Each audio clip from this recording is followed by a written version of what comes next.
Hi, this is Shelley Siegel, and you are watching Atheist Edge.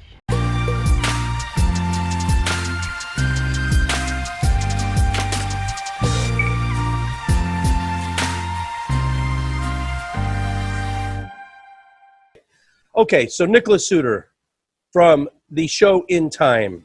First time on the show, and I have been just, there's a few things that I've been kind of addicted to during this stay-at-home quarantine thing, and your show has definitely been one of them. So I'm going back and reviewing, and a lot of it is time sensitive. It's breaking news, it's current events, so a lot of it doesn't really apply. But yeah, it's a lot of it, though. However, is definitely worth going back and digging through your back catalog.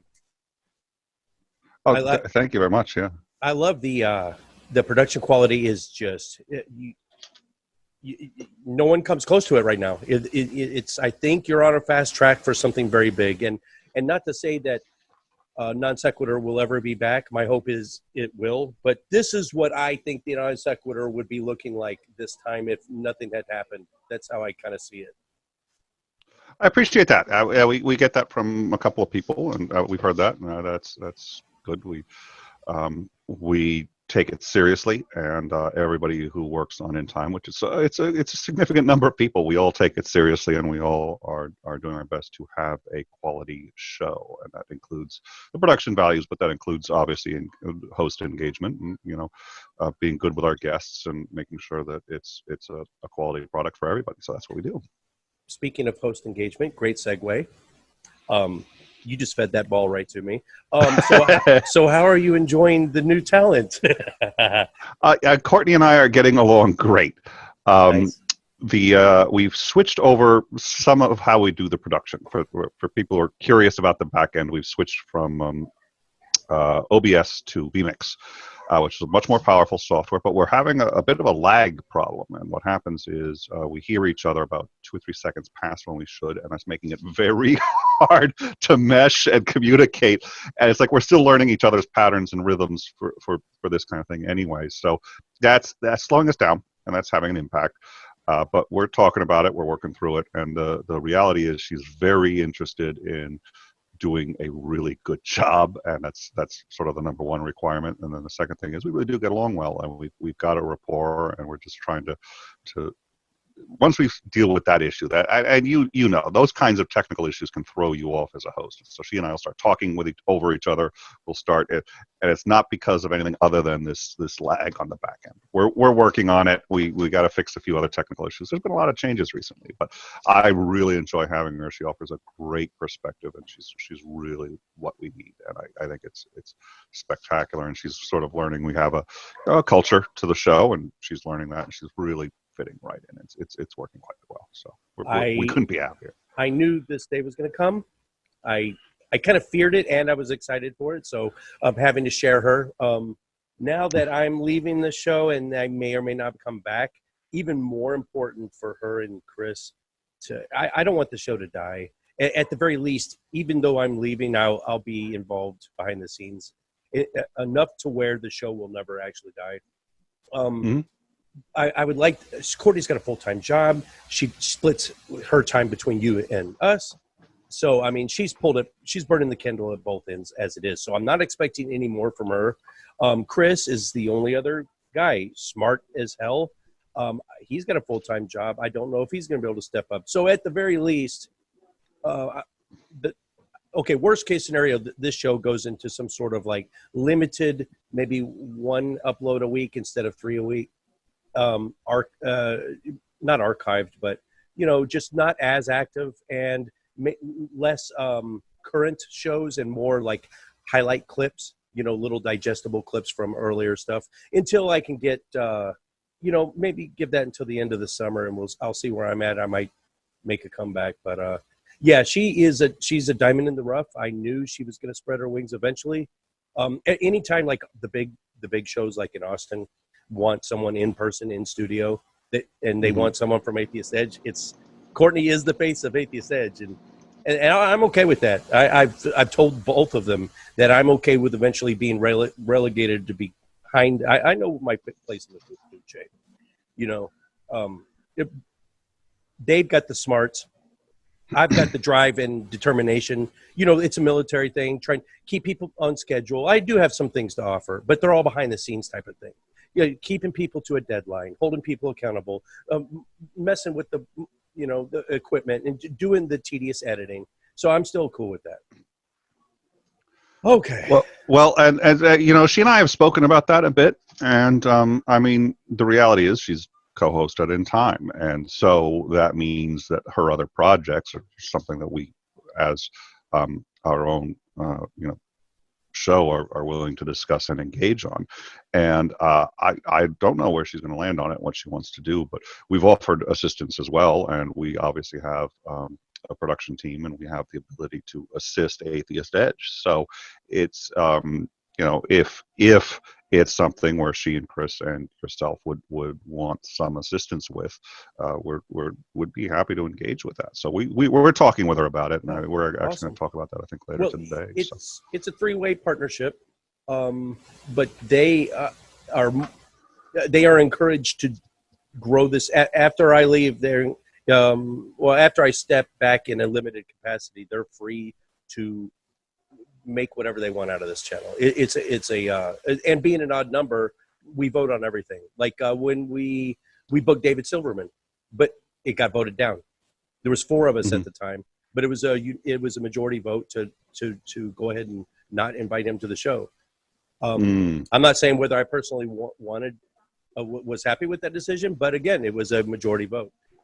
And yeah, and learning from the Kyle and Steve thing, we made sure to do a contract also. So we have that, and that's very important as well. Yeah, very important. Absolutely. Okay. Well, speaking of Steve and Kyle, I'd like, since you were in the infamous reaction video to the first interview, I will. Oh yes, I was. Yeah. I will tell everyone right up front, I'm still in the process. It's back and forth. It's not that Kyle's dragging his feet, or he's got a lot of things going on in his personal life. That so we've missed 2 different. We booked him twice, and we've had to postpone twice already. So I've still, as of right now, I don't know when this recording is going to go out, but we are still planning a part 2 interview. Here's why. Because I feel I failed Steve and certain members of my viewership and his viewership in 2 big ways. I should have asked about, does Kyle think that from the get-go it was a 50-50 partnership? And 2, see, I can't even remember again. Gosh damn it, I've got it written somewhere. See, you guys think, you ever heard of Hanlon's razor, Nicholas? It sounds familiar, but I don't know. Hanlon's razor is, don't attribute to malice that which you can more easily put to incompetence.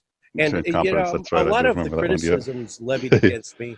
Yeah, a lot of the criticisms levied against me from the first interview was because I was out to get Steve, or I was secretly in bed with Kyle.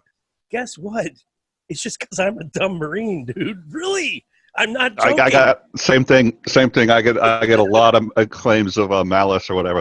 I was just an idiot. I was just stupid. Anyway, 50-50 partnership. See, I've got 7 questions now for him, and I've actually got them written down.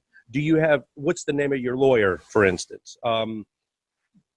Did you send Steve's videos to your lawyer like you said you did? The 50-50 partnership in perpetuity. Do you admit to saying that on camera? And I want to show him the new affidavit that just came out, the new information that was put in, and the original court order that. And I want to ask him, why are you not following the original court order to return all the assets? So why didn't I ask that the first time? I have no fucking clue. And people say you got wrapped up in his charm and he's sneaky like that. No, you know what? I look for the best in everybody, even someone like him who I disagree vehemently with what he did, the actions he took. Everybody, well, with certain possible exceptions. I mean, there are some extreme cases where some people are not worthy of redemption. I don't believe him to be one of them. I believe even he is worthy of redemption. If he were to start making some changes right now, you know what I'm saying? Yeah. Yeah. Well, I mean, I have a couple of opinions on that. Our business manager has actually reached out to him. We had thought about interviewing him, and there's some pros and cons where we're officially extending it. We would like to interview him, and we've had on occasion guests where it's been sort of a hostile situation. We still try to be very respectful with our guests, so he could expect it, and we'd probably give him most, if not all, of the questions in advance. I think you've clearly covered, I think, what would be a lot of the questions that people would want to know. I think with your first interview, the title was interview.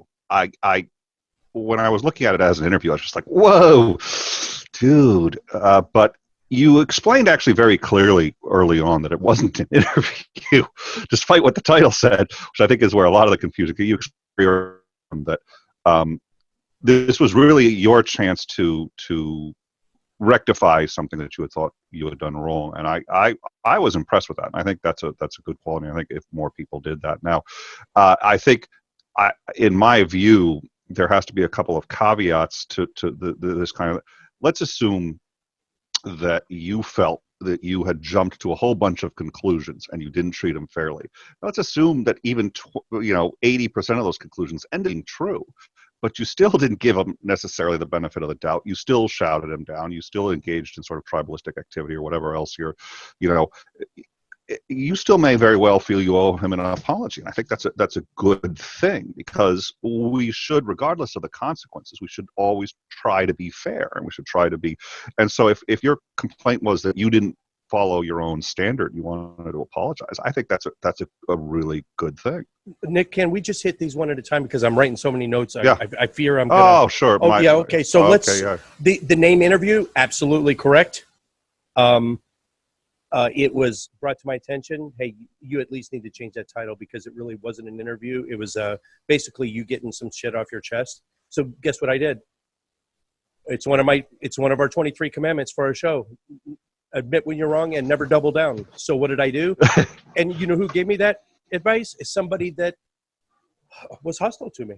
Well, was frankly hostile to me, but it was still good advice.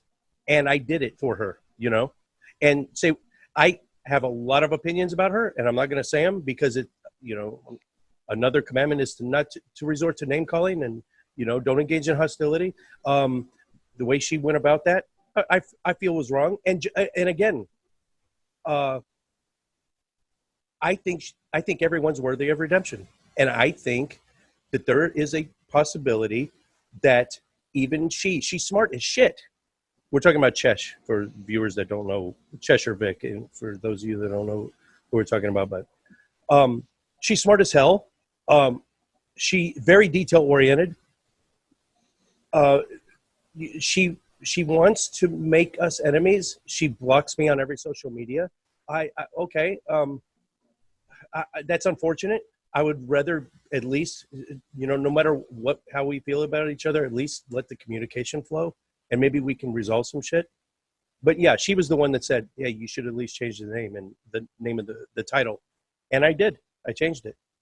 All right. What was the next thing? Oh, jumping to conclusions and apologizing to Kyle for jumping to. No, that's not why I apologized to Kyle. I apologized for the way I went about it. Every conclusion I made so far is held up. Every nasty meme I made about him was still had a kernel of truth to this day. It's the memes themselves, the nastiness, the juvenile behavior. That's what I was apologizing for. The facts of the memes, why I'm still pissed at Kyle, has not changed. Yeah. All right, so make that clear. Okay, what else? Well, no, I think those are great points. And I said earlier, there was somebody who I really, in my view, is one of the nastiest human beings I have met in my life.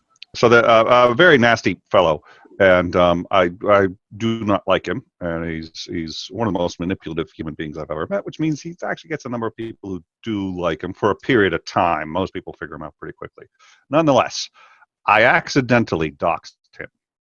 I doxed him to a very small number of people. It wasn't public. It was 30, 40 people. That doesn't sound small, but on the internet, that's small because it didn't get out past that. And as soon as I found out, I I apologized.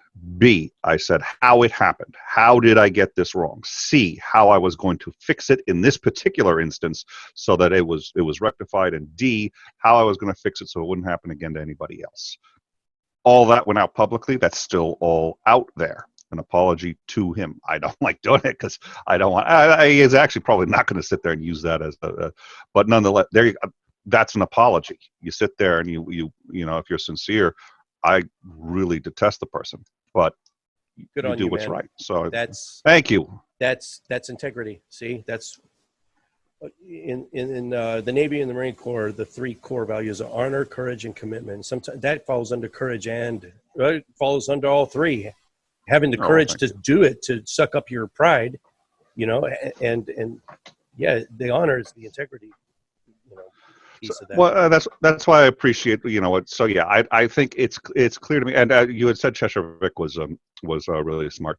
I have never met anyone who hasn't underestimated her. She is really, she's much smarter. Do you feel that I underestimated her in our first encounter? I don't know. I haven't, but just in terms of people who tell me she's smart, usually yeah. Oh, I don't knew know she was how smart from the she get-go. is. That was our, Yeah, I think, she's that was the third time we've appeared together in a show. So I was full aware prior to that interview. It's not that I don't feel that I underestimated her. In fact, prior to her initial outburst, which I have and did and will again apologize for meeting her hostility with hostility. Well, I'll get to that in a minute. No, I don't feel I underestimated her. In fact, prior to that, her initial outburst, she made a really good point about, because I originally said I did not ask to go on her or Red's show. And she showed me where, and sure enough, I did basically ask to come on her show and defend myself if she was going to say anything critical. So I admitted that fault prior to her getting hostile, and it would have continued a series of probably me making some concessions, and maybe perhaps her too. And that's how a good dialogue works. But of course, it went sideways after that. But what I don't think I owe an apology to is to a third party. I guess I'll just say the name. Steve McRae's, our mutual friend, Sweet Heathen. All right. I found out days later on another YouTube channel in a comment section. It was this gigantic manifesto about how she was hurt by my hostile behavior. Said nothing about the initial Cheshire hostile behavior. And she likened it. And then Steve said it, just for the record, Steve and I are still very tight friends to this day. But he did make one criticism that saying play nice or you'll see what happens sounds awfully like an awful lot like an abusive parent or an abusive husband, right? Yes, it does, but I didn't say that. I didn't even allude to that. It was never play nice or see what happens. It was not a threat. It was not, I'm going to turn, I did not intend to meet hostility with hostility. It was play civil or I will unplug from the conversation. That's one of our commandments. That was the original plan up from the beginning. So trying to equate it with an abusive husband or abusive parent, I think it's not just a stretch, it's just plain wrong. And if Sweet Heathen and other close friends of mine got hurt by that, maybe instead of writing this long manifesto on a YouTube channel comment that I may or may not never see, maybe come to me directly and we can work this out. But she never did come to me directly. Like you said, you accidentally doxed. Was the first thing you did? Public apology. Did you reach out to him personally and give an apology, or did you make sure you said it in a way he would see it? I made sure that he could see it. Okay. Yeah. Well, see now, Cheshire. Steve hates me to bring this up. Cheshire accidentally doxed me shortly after that encounter. She gave out my phone number. I see that she fixed it immediately, and that she shouldn't have done it, but she didn't come to me directly. That's all right. Steve thinks I'm petty for bringing it up, but hey, it was a thing, and the adult thing to do would be to come to me and just say, hey, no biggie, No matter how pissed we are at each other, if it was an accident, it was an accident, whatever. Sweet heathen, I don't think I owe an apology because it's like the reasons I gave earlier. It's nothing like an abusive husband. It is play civil or I will disengage from the conversation, not or you'll see what happens. My hostility, my reaction to Cheshire's hostility has nothing to do with that. That was something I didn't plan for. I should have unplugged before I got pissed at her. And Steve promised me that he would keep the situation civil. I'm not saying he failed that. Maybe he's not exactly, John Dillinger. He wasn't so quick on the trigger. He was going to let it keep going for a while. I don't know. What else? I mean, I don't. We all have things that trigger us, all of us, and it's that phone number would have bugged me if that got out. So, and I think it sounds like everybody's just. I mean, I don't have many of the details past the show that I did. I haven't seen much or engaged much on that topic, but it seems like it's been difficult for everybody. A lot of this situation, and it sounds like you've got some good questions for Kyle. Kyle is the thing about Kyle is he's very affable. I think everybody likes him. I think everybody to like him, and but I think he's done a lot that's very difficult to account for. And you had said you were going to talk about the lawyer. The last I heard, and I haven't done a deep dive into this in a little while. I had previously, and I'm still pretty up to date on a lot of things with it, and not on the sort of the most recent. But I'm if you were to pick the top 3 or 4 people who know what's going on with this, I'd be one of them. The last I recall, Kyle had actually admitted that he had never had a lawyer. So, if you're going to ask him what's the name of your lawyer, my guess is, and my hope is, he's going to say, well, I don't have one and haven't had one. So the bigger question, I think, is why did you tell so many people for so long that you did? Okay. And what were you, and that's certainly a question I would want to ask on in why time. Why did you tell people you did when you did? Okay. Well, and that's assuming, I seem to recall him admitting he did not have one. All right. Or he hadn't had one for the first half. So if I am in fact correct on that, which I believe I am, then the question is, look, he told a lot of people he did. What's going on? And good to go. I think so, and I think that's why if you're going to just sit there and apologize for stuff that you did, and if you're going to do that publicly, I think that's a great thing.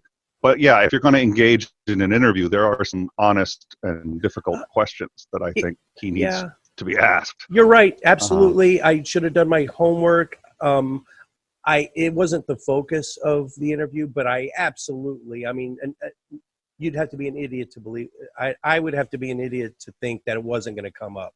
But there was always, in the back of my mind prior to the interview, there was always a chance he was going to no comment me on everything. So I wasn't really focusing on that.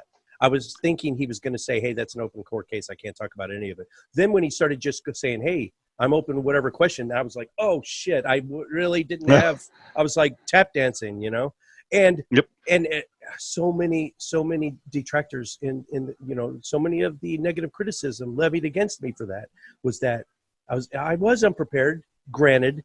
I was purposely not saying them. Nope, sorry. That one's wrong. Again, Hanlon's razor. It's just, and another thing is, okay, I say I'm a dumb Marine. I'm not dumb. You can't be dumb and do this job. All right. I'm kind of just, what is that? False modesty, whatever. But, I do get awfully busy, with other projects. And remember, there's 3 people in the show, but I'm the one that does all the lighting, sound, editing. So, and even though Steve and I are super tight friends and, we hung out in person, people automatically assume that I'm way down this rabbit hole with everyone else and I know all the ins and outs of this case. I don't. I really, this something mom, the other drama he's got surrounding him, that's someone's mom and the Katie Joy Paulson. See, all I know is the name Katie Joy. I don't know. I honestly don't know anything but, or this Teen Mom. I don't know anything about it.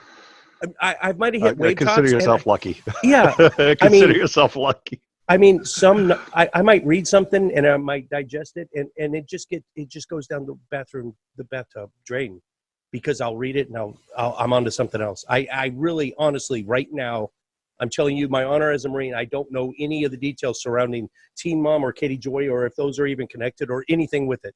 And I really don't care to know. It's Steve, I'm not going to get involved in all the drama. And some of the fans, oh, did you just hear that? Did I just screw my audio up? Nope. Okay, Nope, I'm good. A lot of Steve's viewers know, I mean, they've been following this from the beginning. I mean, it's like a second job to them. They're down in the weeds, boy. They're wrapped around the axle with it. I mean, they could probably go and pass a bar exam as much as they've been following. You know what I'm saying? I'm not one of them. Yes. Yeah. Well, and it's okay. You know what? You can still be Steve's friend and not be connected to all of that. But you're gonna get, as I think the objection people had specifically with the Kyle thing. I think the objection they had was, he does have, if you're just going to be completely impartial and not for Steve, not for Cut, just as impartial as possible, he has a tremendous number of very difficult questions to answer. And some he's copped to, and he said, look, I wasn't honest about this, and this, and he's copped to, and some, and there's a lot that needs to be answered. And if he's going to be given an opportunity to talk and sort of give his perspective on things, which is much rosier, I think, than some of these questions might suggest, you're going to get blowback from anybody who is aware of the situation. And they're going to say, wait a minute, he's talking about things that if you look at the facts, even facts that he's either ceded in the past or that have really been demonstrated in court filings, he's not, doesn't appear to be concordant with them. And when he gets allowed publicly to start talking his perspective, which even he's contradicted on a couple of occasions, I think that's where I think nobody had any objections to it. I think you should be applauded again for saying, look, I'm going to correct things even with somebody who's got some significant. Non Sequitur had 33,000 subs when it went down. Yeah. So there are a lot of people very interested in this, and the anger against him has been growing quite significantly. So he's a tough one to just put on. I think You mentioned anger. See, that's a natural human reaction. I'm not saying I'm immune to it, but that's an emotion. And what I try very hard to do, and what I think some people like Chesh doesn't understand, is when you remove that any emotion from a conversation, you can get the job done better. And if you're speaking out of anger, or if you're making I made those memes out of anger, and see where that got me. See, I don't know. Maybe I'm a purple squirrel. I'm a minority, and maybe it's a natural human thing to act with emotion. But I have found that it's better to act as completely void of emotion as possible. Let me give you my questions for Kyle, and maybe if there's any to delete, maybe, or add. Okay. And I'm not saying this interview again. We've postponed twice. As of this recording right now, he just texted me back saying, so it's work related, and I am going to be civil, just as civil as I was in the first interview, if it happens. If this thing does happen. Yep. I don't know if it's going to at this point, but yeah, he's got work related stuff. And so my first question to him is, oh, you're back at work. Are you practicing social distancing? Are you staying safe? Is everyone there, safe at work? And I'm going to first and foremost ask about his welfare, his well-being. If anyone has a problem with that, I'm gonna purposely break a Atheist Edge commandment right now. Fuck you. I'm sorry. I just don't care. If you don't like that, if you don't like that I'm being civil to him, well, fuck you. I'm sorry. Anyway, here's the questions. Have you looked at the new court? The original court order to give back all the assets? Why haven't you responded to that? Have you seen the new affidavit, the new complaints, the new things about switching the name of the Twitter to his? Well, let me just with the first one. He ostensibly did reply to it. Oh. Ostensibly. Now, the reason I use the word ostensibly is because his reply had two faults. He replied, but first of all, he replied to the court and not to Steve or Steve's lawyer. The court said, turn this information over to Steve and his side. What Kyle did was he replied to the court instead. The reason that's a problem, there's a couple of reasons. First of all, that is public record. So he included usernames and passwords. And so he said, here are the usernames and passwords to get into the account. He gave that to the court. Oh, shit. Everything I you didn't know give that. to the court is public record. Did Everything that you give to get the court is public censored? record. Or did that get censored? Or did those passwords No. get changed immediately? I don't know what has happened with or without it. I know some of the records that he gave included sensitive material. I do know the non sequitur Twitter account is currently has now been taken over by a third party. So a third party, I don't know where that third party got that information from. Which account? The YouTube? The non sequitur Twitter channel is no longer in Kyle's or Steve's possession. It's still in Kyle. Last I heard, it was still in Kyle's because it was changed. The name of it was changed to Audio Knot, which is the name of his music career, his music brand. He's done something else with the actual non sequitur named account is now held by a third party that appears to be engaged in some trolling. At any rate, I don't think the actual Twitter username and password was included in that, but there was sensitive information. I don't know all the sensitive information that was there, but the point is the court order, and you have to realize when you're in court, everybody hates the language, everybody hates everything, but there's a reason, which is the details are phenomenally important, and the order was to turn that and the books over to Steve. They turned it over to the court. If they had turned it over to Steve, it would still be private if they had done as they were instructed. Instead, they turned it over to the court. And then also that kind of denies them the ability to, Steve doesn't get to really reply because the engagement's not with him. Right now, he's engaging with the court. He was supposed to engage with Steve / his attorney. Failed to do that. So that's the first problem. The second problem is he did turn over usernames and passwords. Most of them seem to be incorrect and did not work. He also said, well, I'll turn it over to Steve. He then tried to turn the Twitter over to Steve and said, okay, I deleted it. I'll turn it over to you now. He deleted all the contents. He's like, you can't delete the contents. He goes, oh, are you saying you don't want the Twitter? That's not what I'm saying. You can't delete it. You need to restore it, then turn it over. Because fine, I'm not turning it over to you. And then said, well, I tried to turn it over to Steve. No, completely violated, in my view, violated the court order. So none of the passwords and usernames or accounts. So that's the second problem. The first problem is he didn't turn anything over to Steve. He turned it ostensibly some stuff over to the court, which isn't what he was supposed to do. And what he did turn over was invalid. So passwords for accounts that didn't work.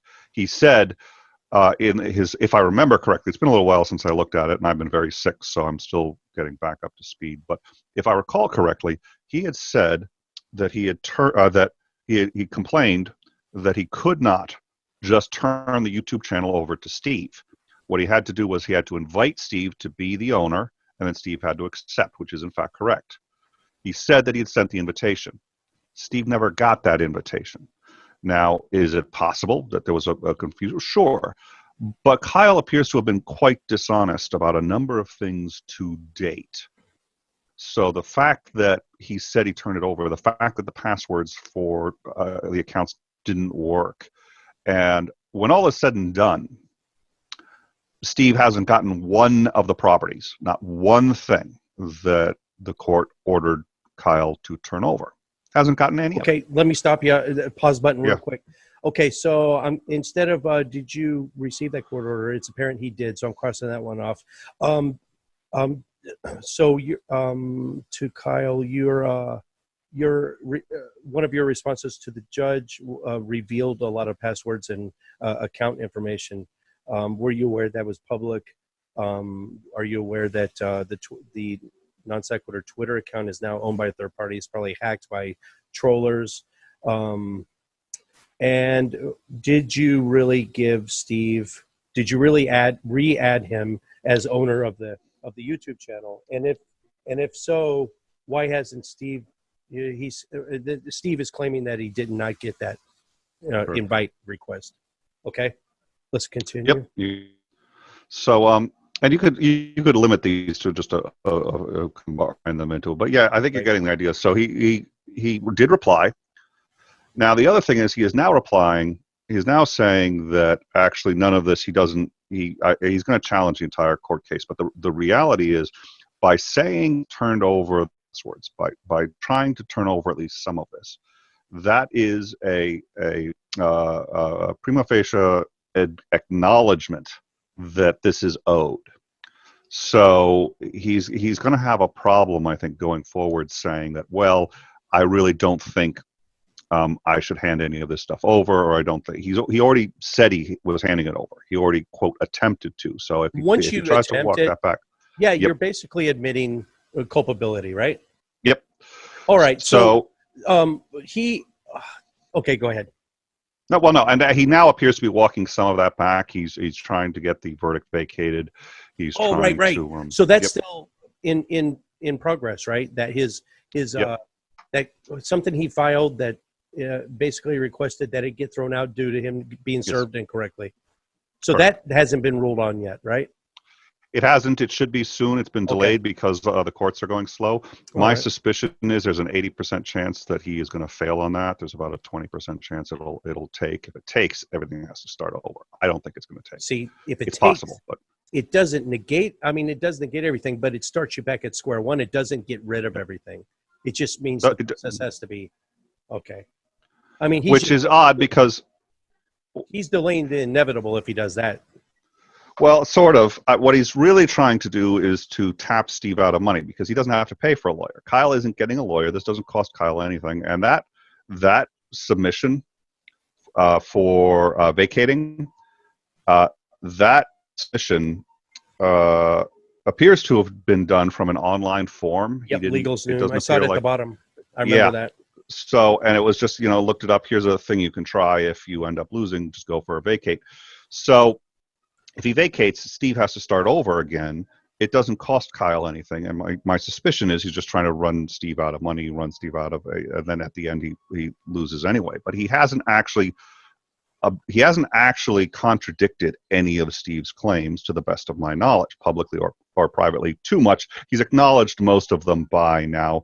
I believe, if I recall, and you can ask Steve, there was a stream in which he acknowledged Steve as a 50-50 partner. If that's acknowledged, that's game over. The question is, and then what he's also done is what he's done is kind of cute.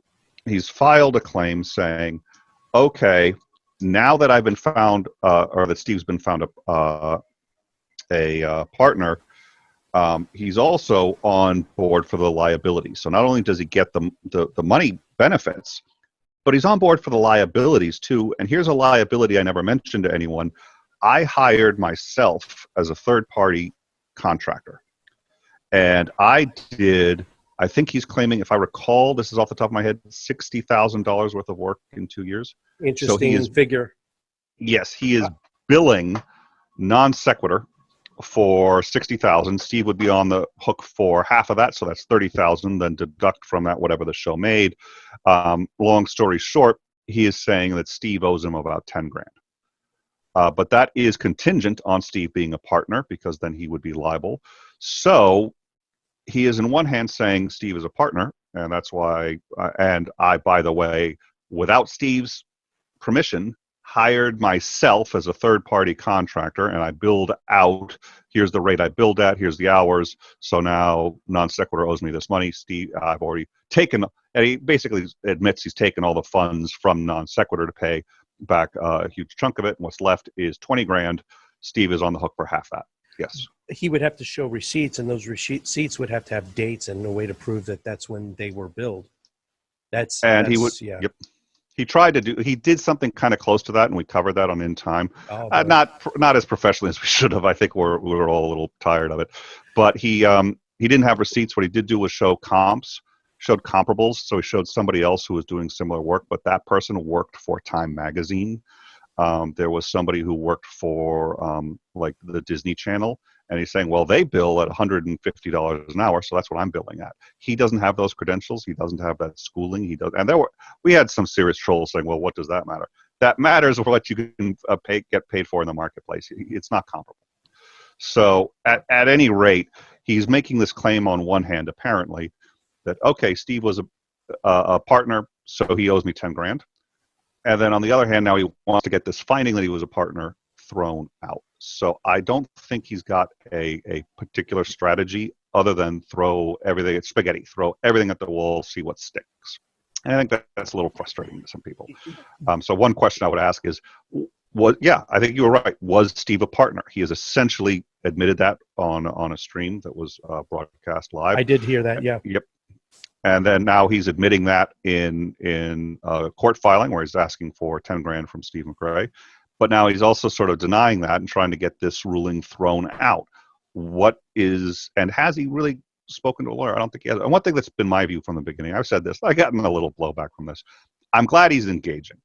And I'm glad he's putting up a defense of some kind. I was not thrilled with the just do nothing plan. Now, he's going a little sideways. I'm not thrilled about that. I was hoping for like a legit defense, not a, let me bill myself out for. He's basically trying to bill Steve McRae to death. I was hoping for a legit defense, not kind of a sideways thing. But yeah. Okay, so he asked, so that's something to ask him. So is it true that you are billing Steve because you hired yourself out as a third-party contractor? And is that an admission of a partnership in and of itself? I'll ask that. The other thing is, I'm asking you, Nick, can Steve, if Kyle is trying to just draw this out and milk money out of the prosecution side, can Steve somehow sue to recoup all the court costs?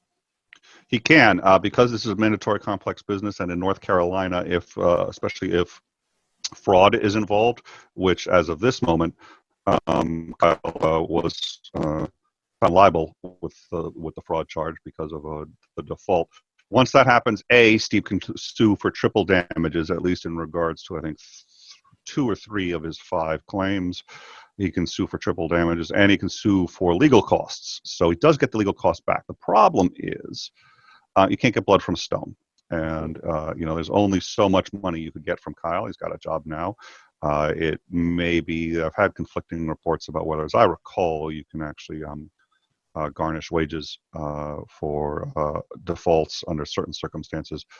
Sorry, not for defaults, for judgments under certain circumstances. I don't know if this applies in North Carolina, but even if he garnishes his wages, it's going to take a while to get that kind of money back. I think realistically, Steve isn't looking at getting most of his money back. With any luck, his lawyer is going to get a lot of it taken care of. A lot, probably not all, but it's going to, 10 years from now, with any luck, the legal fees will be covered and Steve will have seen a little bit.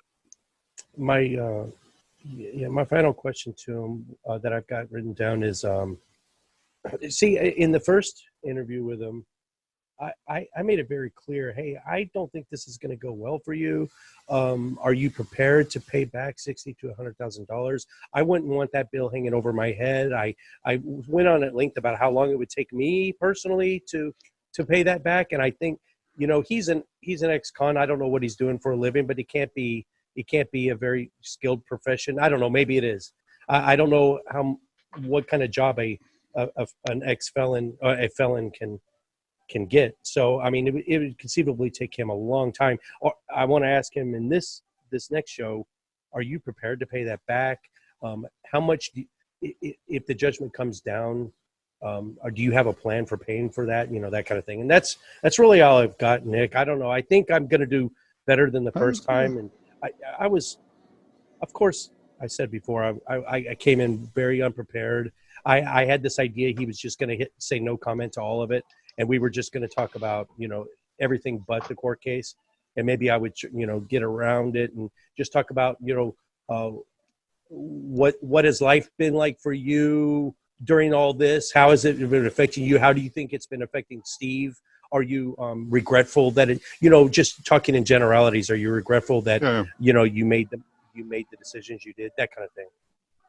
But then when we start getting into details, I was like, oh shit. Okay. Let me try to remember all this crap that I've been just hitting the wave tops of. Yeah. Yep. And there's a lot there, and it's not easy, and it's one of those things. there's a lot there, and a lot of it's nuanced, unfortunately. I do think my experience of Kyle is this, which is he actually reminds me a little bit of one of those like a California hippie surfer kind of guy who's just sort of like, whatever happens, happens. If I get sued for $100,000, if I lose the money, I lose the money. Tomorrow I'm going to wake up. As long as I'm still breathing, go forward. And there's a lot to say for that. I think that can be a good thing, but I think that can also, that's got complications with it as well. So I don't think he wants to lose, but I don't think he'd see that as bad as most people would take that. Certainly as bad as I'd take that. Are you ready to change gears and maybe lighten Please. it a little, or do you have any final thoughts on that? No, I'm good. I do. We're gonna offer him an interview on In Time, and it's gonna be he's gonna have an opportunity to say anything he wants to say on any topic, and we're gonna discuss this at length if he's willing to do it. So that's hopefully we can do that. Yeah. Courtney was on. You two were hosting a show. I didn't actually see the show, but I heard she came back to me later and goes, "Oh, I was just on. I just cut a show with Nick, and he asked me what my response is to Jim's major announcement that Neil 604 Atheist." And I was like, "Listen, Courtney. Now, okay, I was pumping Courtney up at the top of the show. I'm gonna kind of bring her back down to earth here, and maybe something you should be aware of. Nothing against her. She can be a little bit ditzy, and it's not because she's dumb by no stretch of the imagination. She's spread really in a lot of different directions, so she doesn't really see everything that everyone thinks she does. So you can send her messages on multiple platforms and think that she probably read it, and she didn't. She's off doing her. She's got a brand new budding relationship. She's got a full-time job. She's two YouTube shows. She's still on the board of directors for Metroplex Atheist. She's their media person anytime they need interviews. She's the one that can get in front of a camera and just do her magic. So I mean, she's all over the place. So when I sent that and I saw seen by everyone, it was a Facebook Messenger, and it was a group chat. Me, Courtney, Chris, and Tilden he's not a host, but we use his house as our studio. We store our equipment there, so he's kind of our equipment guy. So it said seen by everyone, so I just stupidly assumed that she knew. I told in advance, hey guys, I'm going to be putting out the following announcement. I want you to read it. I'm bouncing off you first. Do you have any questions? Which I laid it all out there that I'm in most respects I'm leaving the show. I will still stay attached as behind the scenes guy in a limited capacity. So I let them know before anyone else, before I broke the news on Neil the 604. But she came back and said, what announcement is it? Wow. So she didn't know. So apparently, I guess you caught her off guard when you asked her. I don't know what her response was live. It was very kind of muted, and I was just like, this strikes me as a big thing to kind of just ignore. She just kind of half ignored me. I was like, okay. And I was the first thought that crossed my mind was you hadn't told her. I was like, there's no way you didn't tell her. So what am I missing? But she was acting as if she didn't know and was covering for it. So I was just playing like, it off like she already knew. Okay. Yeah. It was a little, so I was just like, we'll see. And then, so that, Oh God. I apologize. I'm going to apologize to her. I should have gotten actual no shit, like at least textual confirmation that she was aware. And I do the same thing all the time. I have DMs that are lasting forever that I don't, people think I read or connected with, and I really didn't. And I feel for. When the group chat says seen by everyone, I thought she reads it, but maybe she clicked on it and then went on to something else and didn't read it. But anyway, she knows now. We've got everything ready to go. Neither of those two are ready to put in the amount of time to match the time that I spend on it. So the show will suffer a small amount. I don't want to scare the patrons or our PayPal people, our T-shirt sales. It's all going to still happen as planned. Instead of every other day, you might get a video once a week. That's the worst it's going to get right now. I'll make sure of it. All right. So with that being said, Rando Calrissian, here we go. I will ask a question from 1 to 100, and these are completely random. So it could be anything from what is your favorite pizza topping to how do you feel about the NFL order to remain standing during the national anthem, no protests, things like that. So it could be Okay. hot button or it could be silly. Let's do it. All Let's right, do it. number from 1 to 100. 50. Oh, I'm gonna get back to the. Okay, here we go. Are you aware of the term creeping Sharia? What does it mean to you? And is it a legitimate threat to the West? I've never heard the term. I can guess what it means. Sharia law is, of course, the attempt to return to a 12th century caliphate. What is it? The hardcore Islamist interpretation of 12th century caliphate law. Creeping Sharia, I would imagine, is the concern that Sharia, especially in Western countries, especially in the U.S., is sort of creeping in. It's showing up, and Muslims are secretly trying to. I'm not concerned about it in the slightest. Most of the people who believe it also thought that Barack Obama was, in fact, secretly a Muslim.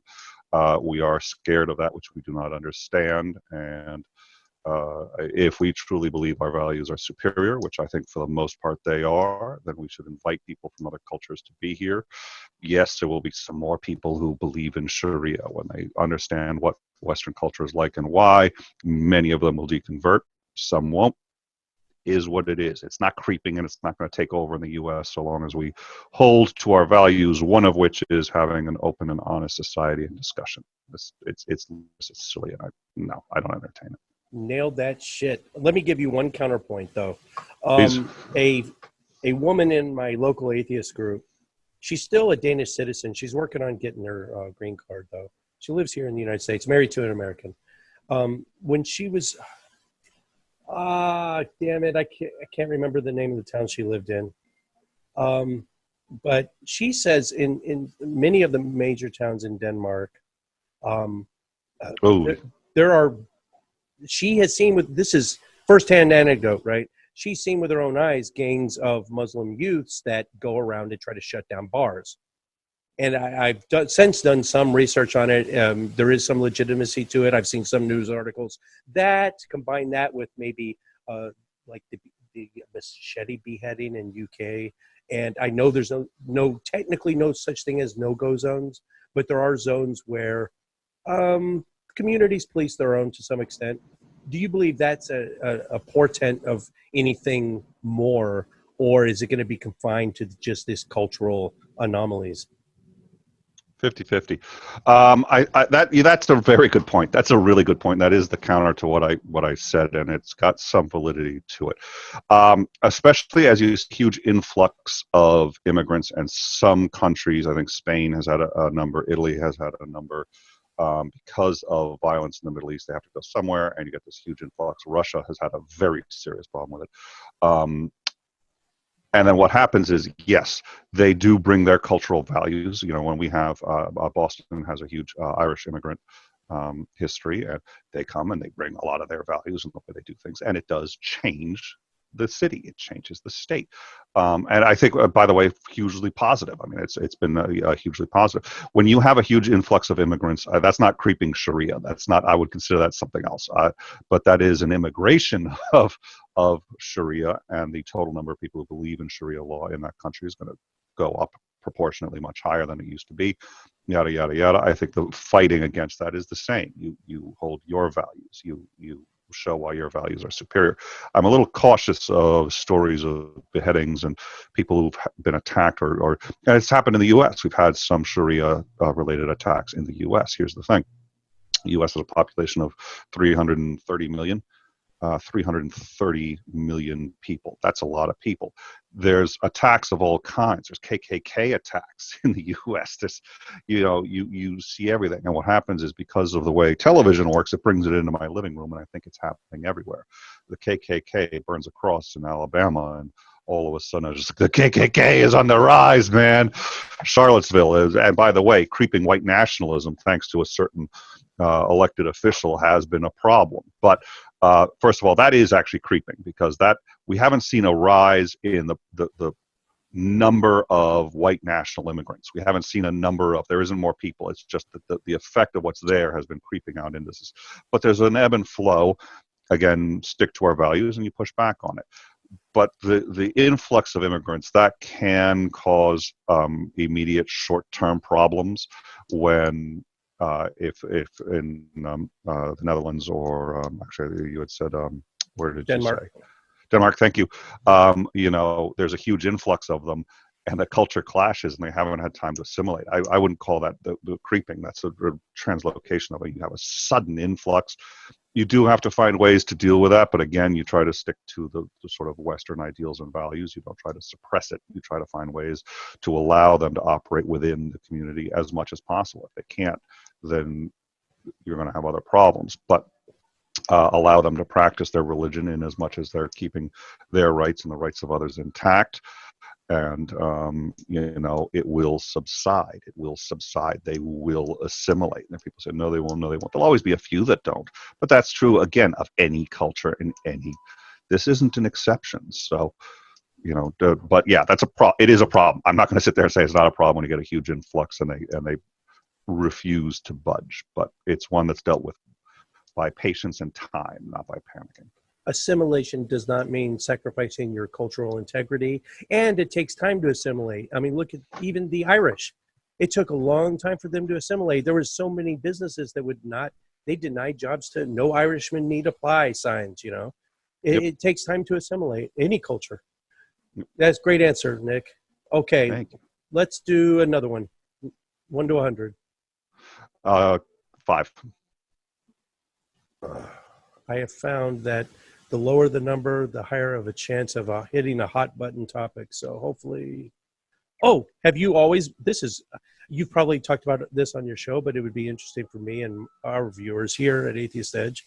Have you always been an atheist? If not, when did you deconvert? I was a healer. No, shit. Really? I was. Yes, I was. Oh, man. And I was good at it. I was very good at it. I deconverted fully 15 years ago, a little less than that. I believed I was communing with God. I believed I was here to help people. I still try to help people. I still want to help people, but I believe that was and that I was here to help everybody. So I would help anybody and everybody in any kind of distress. It had an impact on my relationships because, we could be driving, and I still do. Like, I mean, we'll be driving. I'll see a turtle trying to cross the street. I was like, okay, I got to pull over, pick up the turtle, turn around. I still do that. Yeah. You and my wife would get along so great. She's such an Oh, Jesus. Well, it's not just animals. It's for the most part all living things. Yes, but that's great.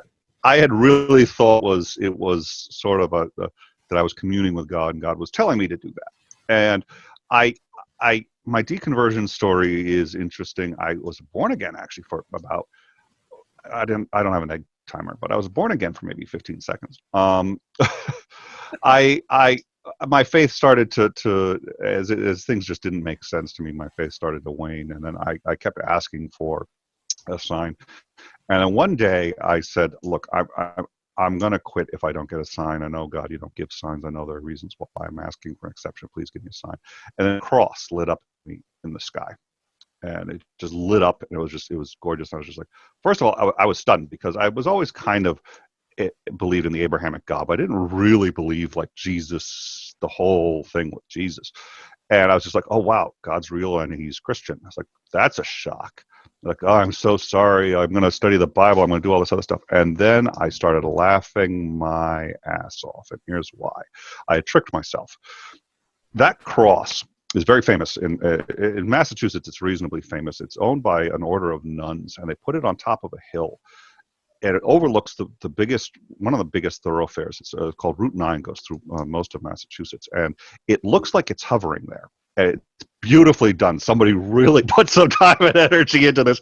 And it hovers, it's on a hill. It hovers over this huge freeway. And anytime, you can't see it during the day. The reason you can't see it during the day is the frame is so thin. You're really not aware that it's there, but at night, it's got all these lights on it. It's gorgeous. It's really pretty. I had been down that thoroughfare thousands of times. When I was in my university, I had to go there to and from to get to the college, to get to the, it's a major, I've been down that thoroughfare thousands of times. And one of the things that occurred to me was I've never been down there and not started thinking about God, not started asking for a sign. And the reason is because I know the cross is there. And I had been, without even knowing it, it was a Pavlovian response. There's a scrub-a-dub that just washes cars. Every time I hit that scrub-a-dub, I start thinking about God and I start asking for a sign. I said, why do I do that? Because I know that cross is there. Even though I can't see it, I know it's there, because once you've been down at night, you've seen it. And that's the whole purpose of a sign. Well, that's what a sign is, or a symbol. Sorry, a symbol is there to get you thinking about it. I was like, but in the thousands of times I've done this, there's one thing I have never done. Never gone through during twilight. Twilight is when they turn the sign on. And every time they turn that sign on, there's going to be 100, 200 people who see it. And every one of them, if they've been down that road, is thinking about God, because they, even subconsciously, they know the sign is there. And every one of them thinks it was turned on just for them. The damn thing's on a timer. It wasn't some human being. So I said, how many times have I gone down there and asked for a sign? Hundreds, thousands of times. I have said, I want a sign. Most of the times I've said, this is the last time. Give it to me now, God. I don't get it. And so I was like, okay. And I say that again and again and again. And each time I was like, if that had gone on any other time, it still would have been the final time, the last time, God, I need a symbol. And I just laughed my ass off. And I was like, the thing is on a timer, but there's 100 other people who have just seen that thing turn on, and they all think it was for them. And every day, 100 people see it turn on, because it turns on once a day, because there's twilight once a day. And that's when it turns on, and it hooked me, and I was just like, oh my God, it's all beach. I just tricked myself. But there was 10, 15 seconds. I was just like, it's real. I got the sign. It's like, I was totally, and then that's it. And that was what broke it for me. If you have not told that story to your co-host, that would be a good chance to impress her with your analysis of the psychological analysis of that. I'm sure she could add some expert additions to that. But yeah, I think you probably nailed it. But she's the expert. You definitely need to tell her that story. I will. I haven't told her yet. Maybe by the time this airs. Awesome. Okay. I'm feeling lucky about 7. Okay. Oh, see, now I told you earlier that the lower numbers are the hot button ones usually, but you still continue to, so it's like you're wanting a hot button issue. Okay. Well, you asked, be careful what you ask for. Here it comes. Male birth control pill. Are you for or against it? At national and world health conferences, religious groups have voiced concern, and also feminist groups have staged boycotts, storming presentations and demanding that only women, not men, should be making choices about parenthood. So with that in mind, religious groups and some feminist groups are against male birth control because they believe it should be up to the woman and the woman alone to control parenthood. That's ludicrous. I've never heard of feminist groups opposing it. Religious groups I can see opposing it, but for the same reason they oppose it in women. I don't think it's got anything to do with men. It's got to do, especially if you're Catholic, you're not allowed to influence it in any way. Okay, the first question I'd ask those female groups is, do you oppose the use of condoms then? Because that's male birth control. Now you're just talking about taking a pill versus using a condom. I think the distinction there is the woman is still kind of in control of that because she can has physical confirmation that it's being used or not, and she can object to it. If a man is using male birth control pills, he could be doing it surreptitiously. I think that's maybe a distinction. Yeah, no, I don't listen. Okay, the sperm is inside the male's body. If a woman has a right to her eggs and what happens once they get fertilized, the man has a right to what happens to his sperm. And if he wants to make himself infertile, either permanently or temporarily, that is his right. It's also his right not to tell anyone. Just as it's a woman's right to have an abortion and not tell anyone. Listen, that whole thing would be a non-starter for me. I can't see any grounds on which anybody could really make an objection to that. Perfect answer. And would it surprise you to know that this question has been asked twice before, and the last two responses were wildly different than yours. So there is some objection to that. Okay. Interesting, but yes, I would agree. I'm only saying perfect answer because I'm in full agreement with it. That doesn't mean it's necessarily right. Everything I say has the caveats. I could be completely full of shit. But. Oh no! If someone answers exactly opposite of what I would, it just means we're gonna have a longer conversation about it. That's it. Doesn't mean that I'm gonna tell you you're wrong. Okay, that was easy. Next one. Oh, we're burning through these. I know 21. This is good.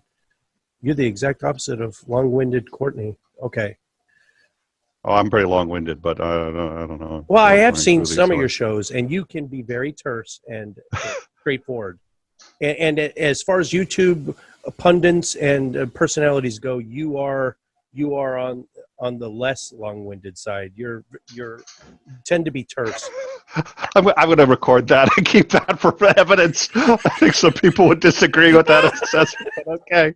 But it's a comparative statement because most YouTubers are very long-winded. Relatively speaking, okay. Yeah. You said 21? Point. Yes, sir. Oh, no, that was just asked. In fact, I'm cutting that one out. Okay. That's been asked 3 times already, so it should have been cut out. Next one.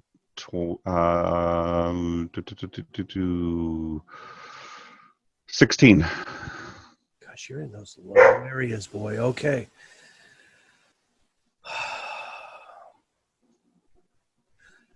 I think I just asked Matt Dillahunty that last time he was on the show. Damn it. Let me just go 16. Let me just go. Here you go. Here's one that probably very few people actually do. 1. Ooh. I think no one has asked one. Oh, gosh. And this might take up the rest of our show, Nicholas. Here we go. How do you define morality? Is it subjective or objective? Can human suffering be objectively and scientifically measured? I'll say that again. Can human suffering be objectively or scientifically measured? Can human well-being be objectively and scientifically measured? And if so, can morality be defined as simply the desire to increase well-being while simultaneously decreasing suffering? What I'm trying to say is based on my view of morality. My view of morality is devoid of the following 6 words: right, wrong, good, evil, should, and ought. So when I'm talking about morality, I leave those 6 words out. I'm just talking about what is. Now, some people will say, well, that's just a statement of facts. Even if suffering and well-being can be measured scientifically, you're still not, morality is what you should do. So if you can't say should, we're not talking about morality. And I'll give them that point. And in that case, man, I don't really have a view on morality. I'm just going with what is. No, yes, both, neither. Hold on.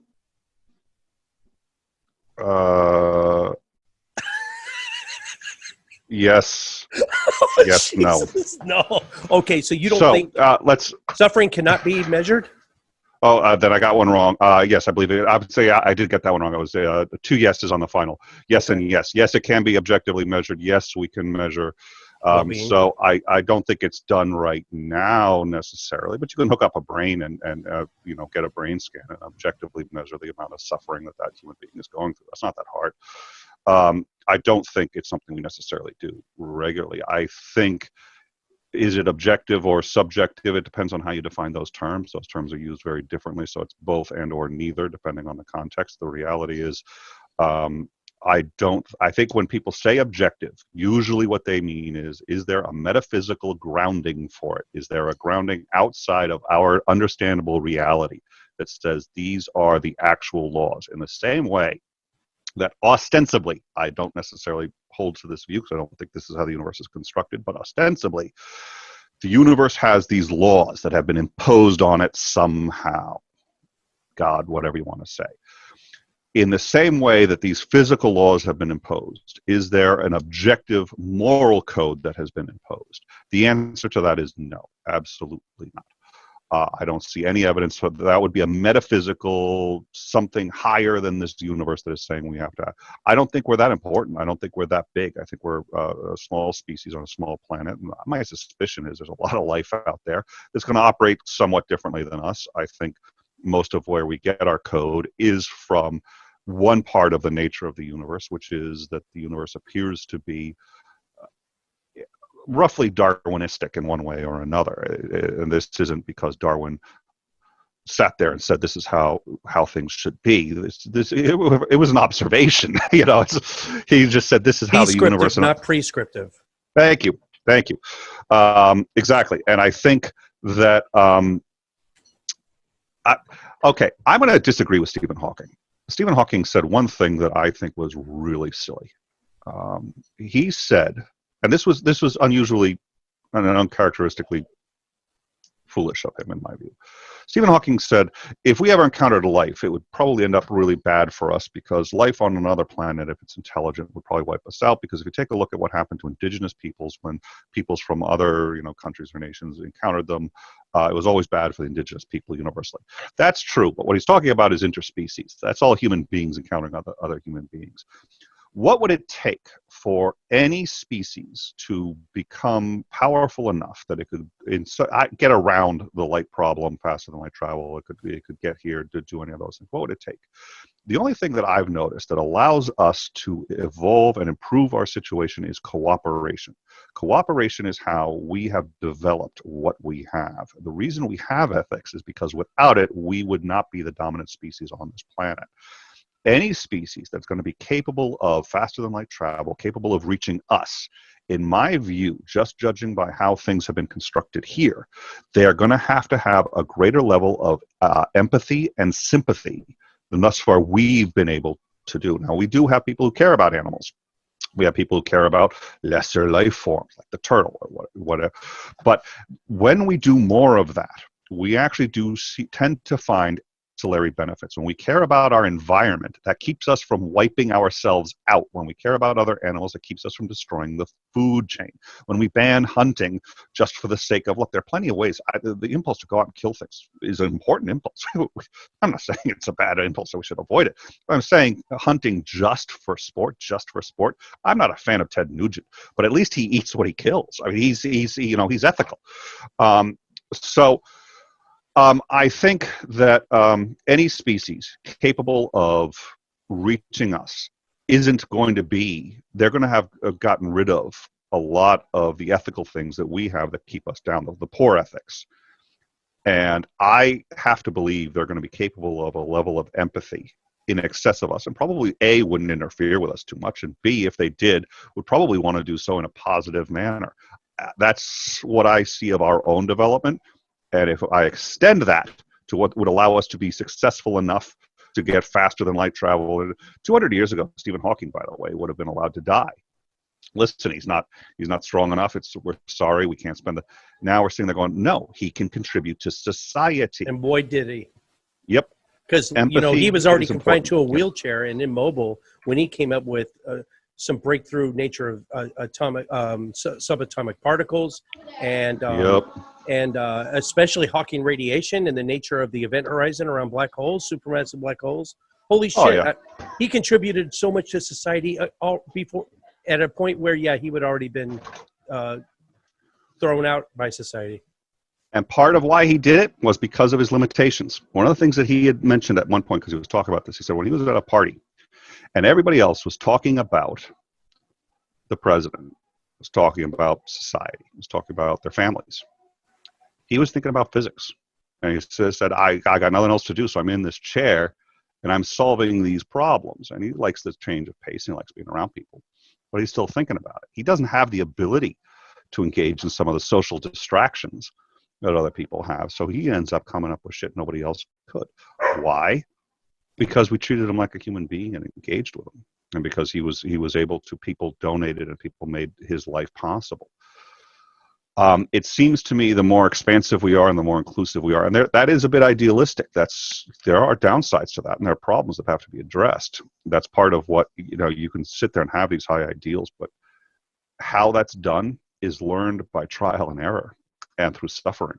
Unfortunately, that's how the universe works. So there's going to be suffering in trying to figure this out, trying to work it out. But I have to believe any species capable of flight is going to be superior morally as well. Flight, space travel.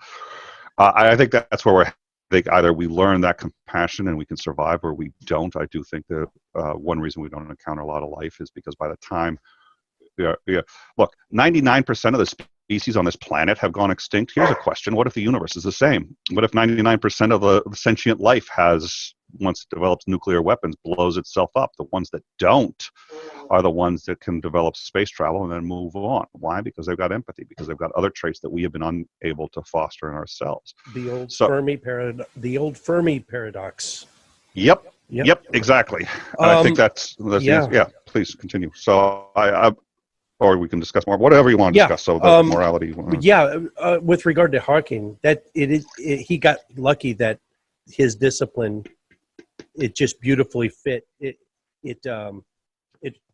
A discipline like physics, a lot of it goes on in your head anyway. A lot of physicists spend most of their time just looking out a window. So it was a perfect, most disciplines are not like that. He got lucky.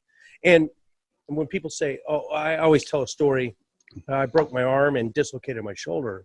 And for a month, I was in a sling and a cast. But I still went to Kempo. I was taking Kempo at the time. I was working on my blue belt.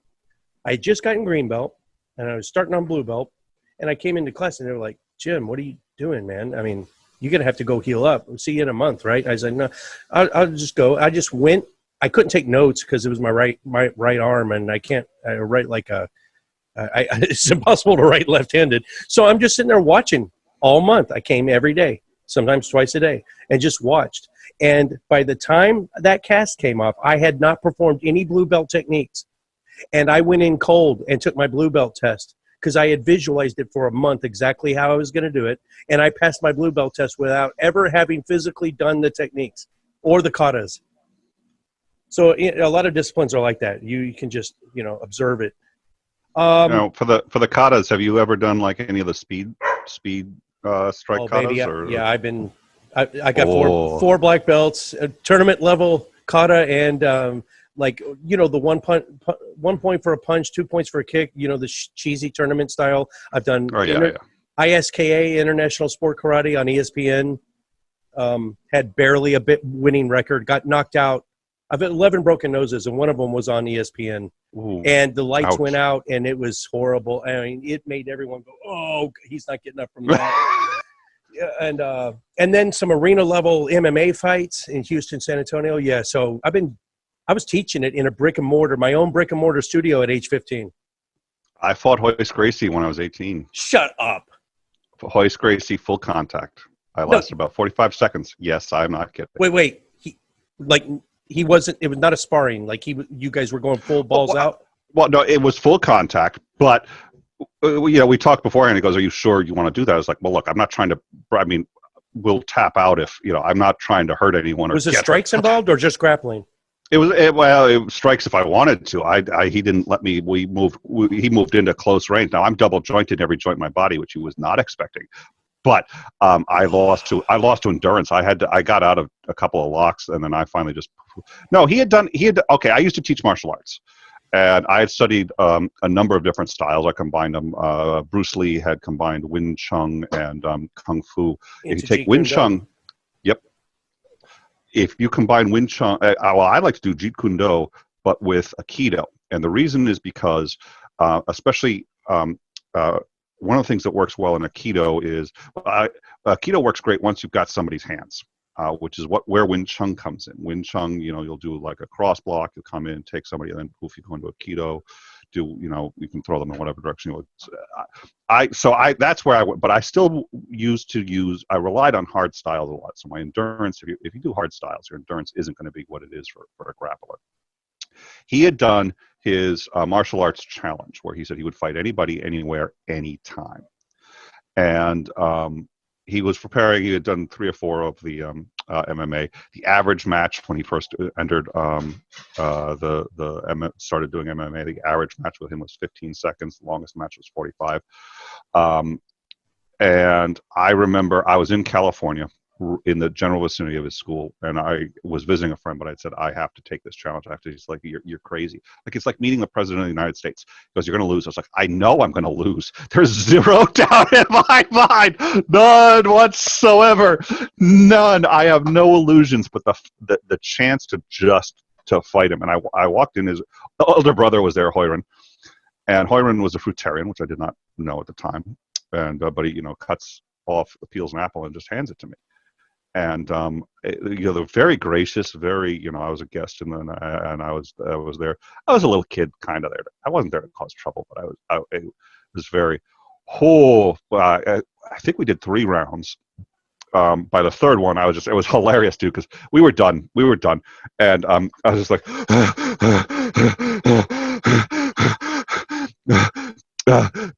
thank you. I really want to. Like, oh man, you were so good, because it was like trying to hold on to water. Because it's like holding on to water. Because I have you in a lock and lock everybody so else. Awesome. It was like holding on to water, man. How you do it? Double, right there. Every joy. You stay for class because you come to the school for free. For life, you come for free. Oh, Jesus, and I was just like, awesome. I live in Boston. I do class. So you come, you guess, you come. So I did so that was it was a highlight of I thoroughly enjoyed it. I haven't taught in a very long time, but a true martial artist, but I always said martial artists revels that art in everything they do. And you've talked about the military a couple of times, and so you can tell, it's that imbues everything you do, the ethics and it's interesting because you showed up anyway because they're still there to learn. And that was, I could tell the students, the students that I had a student broke his hand, was still there every single time. And that's such a great story, Nicholas. Holy shit, man. That's awesome. Yeah, something. There you go. Something most people don't know that about me, but there you go. Man, it's exclusive here, Atheist Edge, folks. To bring it back to morality, though, you said you mentioned cooperation. I wrote this down. Cooperation, empathy. Okay. Cooperation and empathy objectively benefits us as a species. Any species benefits by having cooperation and empathy. Now, I'm going to put my Christian hat on because I have heard that said in many ways, many times, and I've said it many times, and that's my go-to statement. And here's the major Christian response to that. Well, who's to say surviving as a species is necessarily a good thing? What would you say to that? Nobody. They might be right. Maybe it isn't. I'd like to think it is. Nihilistic statement. Well, no, so I'm not trying to. Always because nihilist. I'm not saying it isn't. Mm-hmm. I just don't know if it is or isn't. And I guess what? I am not the one who gets to make that choice. First of all, if God exists, then God doesn't change the equation. I have no idea why people think God changes the equation. Let's assume God exists.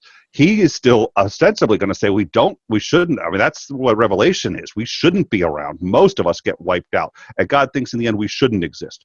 We should go to heaven. Maybe he'll start a new species somewhere else. But human beings are all going to get wiped out at some point, most of us, because we don't deserve it. We violated the first covenant, which is why we ended up having a second covenant. Jesus had to come and save all the Jews because they were being really, really bad, according to him. Creates a second covenant. We violate most of that. Most of us go to hell despite Jesus being all that. And then the human race is over. So God has already decreed we don't deserve to continue. Now, I think maybe we do, maybe we don't. That's going to be determined by the universe, not in a conscious way. That's just sort of the same way gravity determines, take 300 marbles and throw them out. The universe is going to determine where they land. But it's physics. It's not a conscious mind. I don't know whether we should exist or shouldn't. It is beyond my capacity as much as it would be whether it was God or not. It's just not a conscious. We have a consciousness bias. We want it to be a consciousness that's determining things. It ain't that I can tell. Yeah, that's just a slippery tactic believers use to try to paint us into an objective morality corner sometimes. But before we do our final question, do you have time? I got about 15 minutes, a little less 15? Than that. 15 minutes. Okay, we're going to skip the last question. There's a final question I ask everyone that comes on the show. Before I get to that one, if you could briefly let me know. So basically, I have 2 more. Chris Mallard, the Daily Atheist, is the first one that comes to mind. But there's a lot of brand new, budding, first time ever, this is their first year, YouTubers who, from the get-go, they have either quit their job, they've made sacrifices to do the show, and they are going in balls out. They're putting everything into it. Their goal in mind is to make this their career. Now, Chris has a lot of advantages. So he comes from a background of, technical audio, video, radio. So he's bringing a lot to it from the get-go.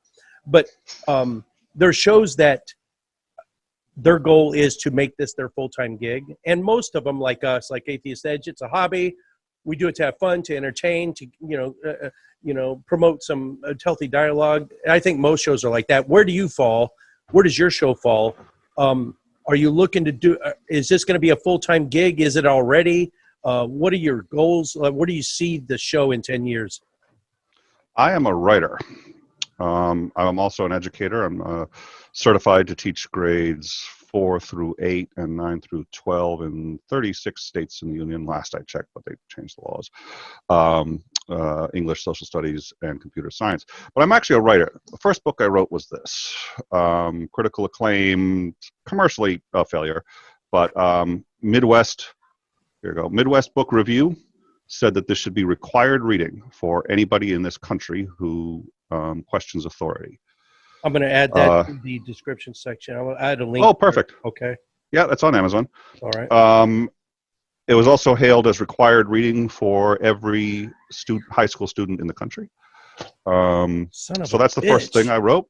The second thing I wrote was this one. This was, I co-authored with a prison psychologist. He was a psychologist for 10 years at Walpole Maximum Security Prison. His job was to provide therapy and counseling to the worst human beings you can possibly imagine. If you go on Quora and Google, what is the scariest thing you ever heard as a psychologist? Last I checked, have the highest rank on that. Comes from this book. My answer was the highest ranked, and it was a 7 out of 10 of the scariest thing I've ever heard, but I decided, and it was still too many. Some people said, that's too, you can't say that here. So look, this is an intellectual platform. We're going to answer this honestly. And by the way, this is still a 7 because the 10, I can't, but I pushed it as far as I could and told a pretty terrible thing. It's up there, Quora, look it up. The good news is I have flexibility because I work from home, I write. I am also the owner and operator of something called the Humanist Codex. The Humanist Codex, it's actually still under the label the Atheist Codex. If you just type in atheistcodex.com, theatheistcodex.com, you will find it. It is an education site for anti-theists. It is for people who are trying to deconvert. It has resources. We have counselors, in some cases ministers, who have deconverted and want to provide. It's social networking. There are chat rooms. There are groups for polytheists, for theists, atheists, anti-theists. There are essays on, and if you have an argument, if you're facing an argument you've never heard before, you can put it in to the codex, and it will come up with the history of the argument, how it's countered, what it means, and all this other. People can comment on it, people can discuss it, but there's also just a paper on it, Pascal's wager, God of the Gaps, all these other things. So it's a codex and a repository of it and an education site. The codex was selling subscriptions for blogs, and we've had a few people who've been blogging on it. Recently, I haven't had the time to do it because I started doing this show. I didn't expect the show to in time to take the amount of time it's taking. It's currently taking about 80 hours a week. Yeah, it's about 80 hours a week. Tell me about it, man. Even this. Oh, one of our comments just yesterday was, yeah, Atheist Edge is a good atheist YouTube channel if you like Nick Dime Store atheist channels. Or, I mean, yeah, we get that all the time. We're not looking. Our production quality is really not going to get any better than it is now. And we're okay with that. But yeah, I know exactly what you're saying about the time invested. So that's it. I haven't had a chance to. I've got a follow up to that. I got 4 other books that are in various states of having been written that I'd like to get to. I didn't think this would take that. I just didn't. One difference is, all the writing I do by myself. Everything on the codex has really been by myself. There are people who are on the codex regularly that I could talk to, but it was still a very solitary thing. I started doing this, and first of all, it still does what I like to do. In Time is actually an education site as much as anything. We have deconversion stories, we discuss philosophy, we discuss politics, current events. We do breaking news, and now I've been sick for a little while, and we lost our regular host, Ansgar Odinson.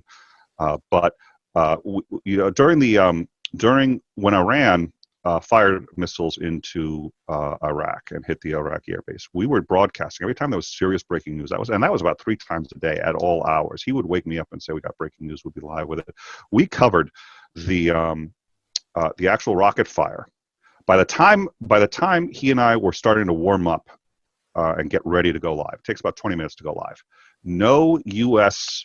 news source had covered it. Al Jazeera was the only one covering it.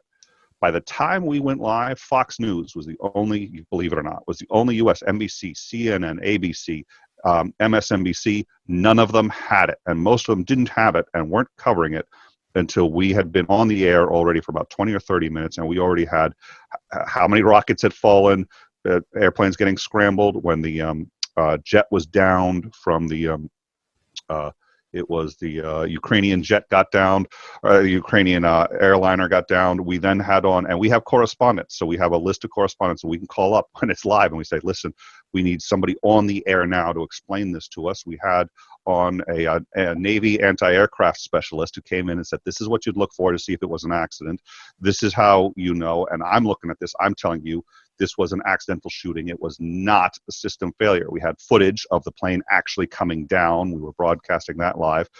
And that's, yeah, this takes a tremendous amount of work to get all this organized. This is one reason why I'm on, but this is what we do on In Time. And I enjoy it very much. I miss the writing. I do get to write for In Time, but it's a different kind of thing.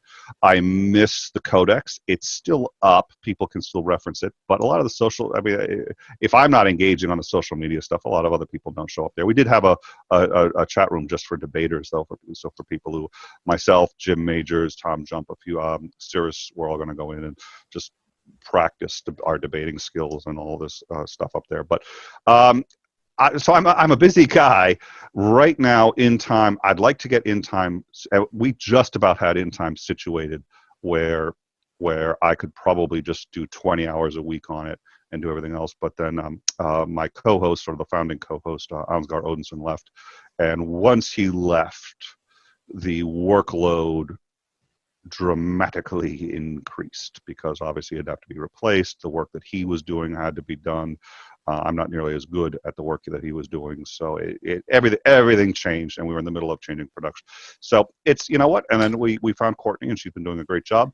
But that's right now I'm doing it full time.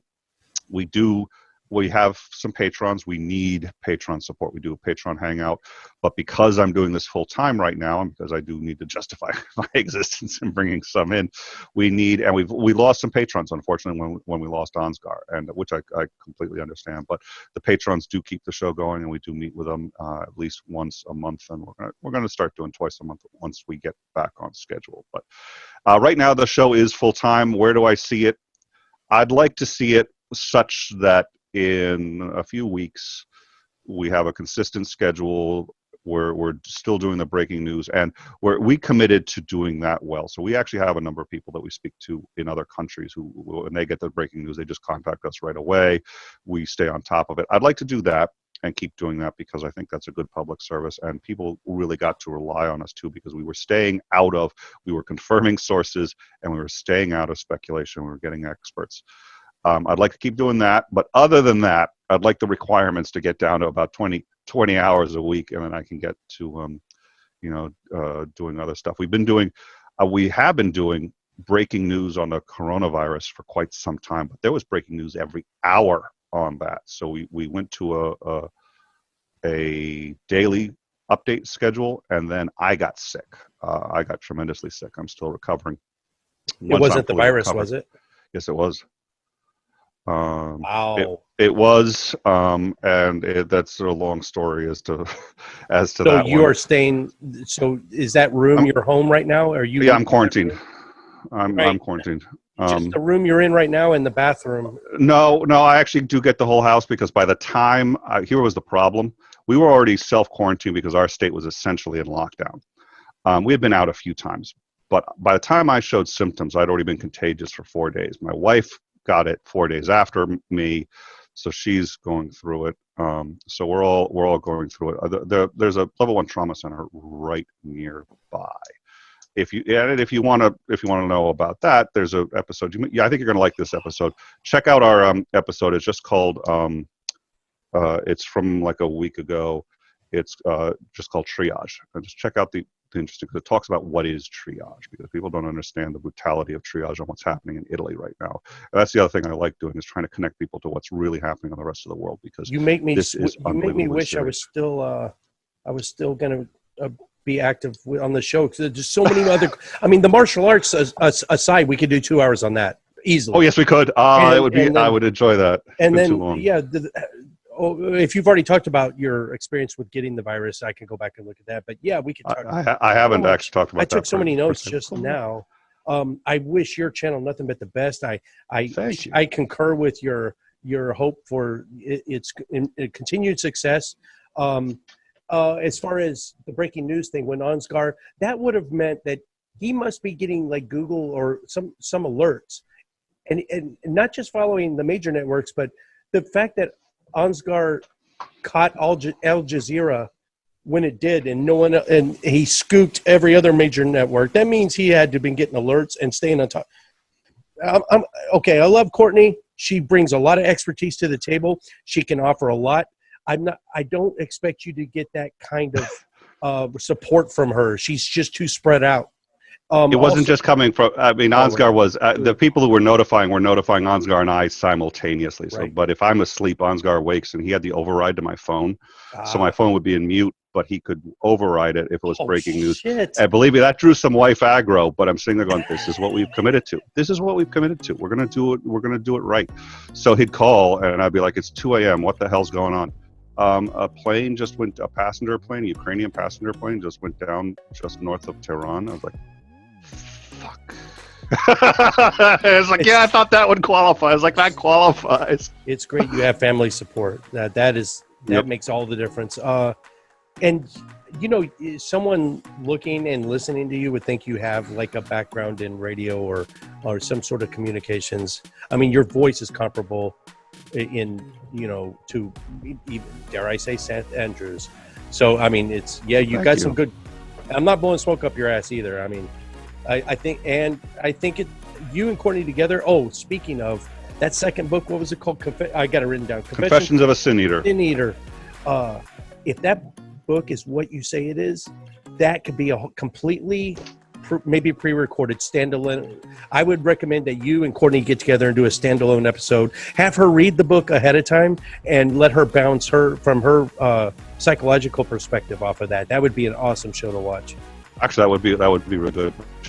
We should do that. Nicholas Soutter, thank you so much. And I know I took up way too much of your time. And man, I wish you nothing but the best. Thank you for talking to us. My pleasure. Thank you so much. Talk to you soon. Take care.